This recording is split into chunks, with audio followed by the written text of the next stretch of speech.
I was like, oh, he's being Kang. He's thinking about killing me. Got it. Got it.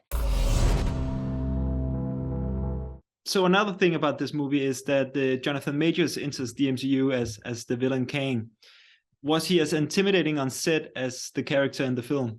Yeah, he's great. He's got this intensity and this passion that really is very believable. He's a physically, foreboding person, but he's also like a really, really soft sweetheart. So, yeah, he was sort of the best of both worlds. But see, I didn't know that Jonathan Majors was a method actor.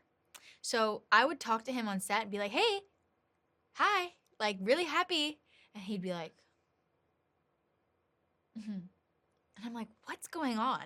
Why is he like that? And Paul was like, no, Kathryn, he's just method. And I was like, oh, he's being Kang. He's thinking about killing me. Got it. Got it. I loved that. I would love, like when we were, the cameras were not rolling, sometimes we would just lock eyes and we would just play a little bit in character. And I love that. You don't get that a lot in Marvel. You don't get a lot of method actors doing superhero movies. So it was really fun. I loved it because Jonathan and I talked early on, and Jonathan said at some point as we were talking about the character, he's like, I'm going to bring a whole different vibration to the Ant-Man set. Watch out. So I didn't know what this meant. And what it meant was Jonathan, he had created a whole Kang playlist. And he would enter, with his guys with the music booming. And he was in the full Kang the Conqueror, costume. And he would come in and you would know he was showing up, and the cast and the crew would stand at attention and they were ready. So working with Jonathan was incredible because I learned a lot about acting.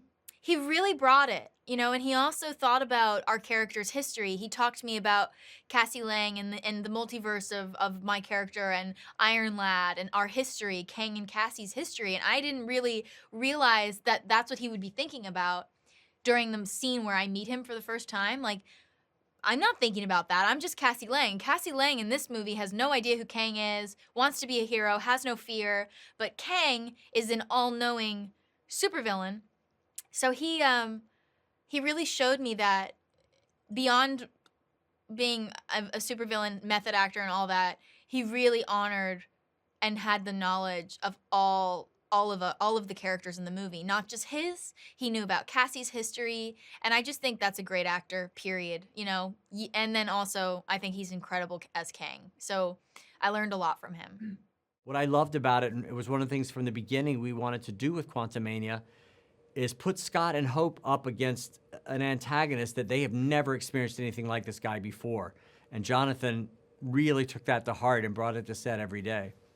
And how much freedom did you have in creating Kang's look and behavior for this film? Because we all know he's going to play a big part going forward in the MCU.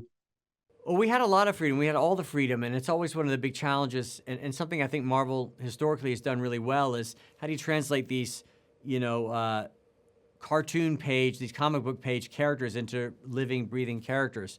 And it really starts with the sort of the makeup and the suit.